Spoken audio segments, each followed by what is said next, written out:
Hi friends, இப்போ பாருங்கள், இந்த பூவெல்லாம் பூவெல்லாம் இப்படி எடுத்துருச்சுன்னா இப்போ நம்ம இதை உடச்சி விட்றணும். இப்படி உடச்சி விட்டோம்னா மறுபடியும் அடுத்தது பாருங்கள், இது ஃபஸ்ட்டு வந்துருச்சு, மொட்டு பூ பூ பூத்துருச்சு. இதுக்கடையில் பாருங்கள், இதுக்கடையில்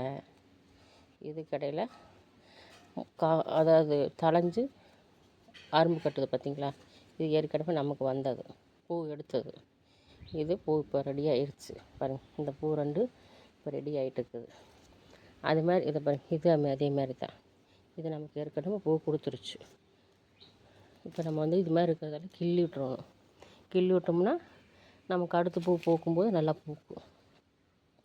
இப்போ இதெல்லாம் இது மாதிரி இருக்கிறதெல்லாம் இப்படி உடச்சி விட்டுறணும். மல்லிகைப்பூ பொறுத்தளவுக்கு அது வந்துருச்சுன்னா அந்த வச்ச இடத்த கிள்ளி விட்டுறணும். கிள்ளி விட்டோம்னா அடுத்தது அதிலேருந்து பாருங்கள், இது பார்த்திங்களா, இது வந்துருச்சு, பூ எடுத்துருச்சு, பூ பூத்து முடிஞ்சிருச்சு.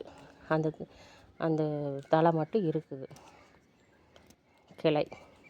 அந்த கிளையிலேருந்து 2 கிளை இப்போ பூ பூத்துருக்குது பார்த்திங்களா.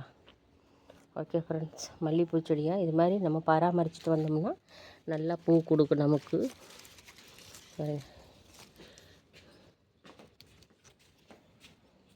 இப்போ நமக்கு ஜூன் மாதம் வந்தால் கூட அடுத்து ஜூலை கூட வரப்போகுது, இன்னும் பூ கொடுத்துக்கிட்டே தான் இருக்குது. பாருங்கள் ஃப்ரெண்ட்ஸ், மல்லிகைப்பூ நல்லா நம்ம நீட்டாக வச்சுக்கிட்டோம்னாலே சுத்தம் பண்ணி அப்பப்போ அதை இப்படியெல்லாம்